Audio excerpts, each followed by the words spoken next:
হিমালয় পর্বতকে বলা হয় পৃথিবীর ছাদ। প্রকৃতির বিস্ময়কর এই অঞ্চলকে মনে করা হয় বিশুদ্ধ ও নীরব, কিন্তু এবার সেই নীরব হিমালয় দিচ্ছে এক নতুন সংকেত। হাজার বছর ধরে আদিরূপ ধরে রাখা সেই হিমালয়ের কি হলো আজ?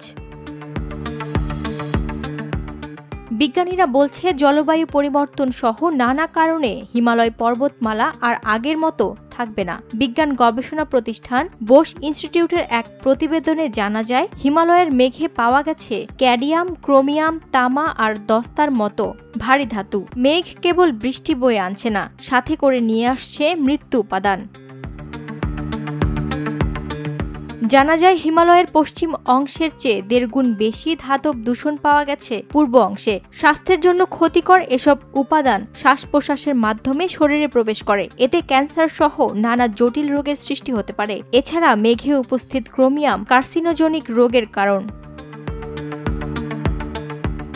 গবেষকরা বলছে এই দূষণের পেছনে দায়ী পাহাড়ের পাদদেশে থাকা শিল্প কারখানা ও যানবাহন। এর থেকে নির্গত বিষাক্ত উপাদান ভাসমান কণা রূপে মেঘে মিশে যাচ্ছে, আর সেই মেঘ যখন বৃষ্টির মাধ্যমে ছড়িয়ে যায় পুরো অঞ্চলে, তখনই শুরু হয় বিপর্যয়।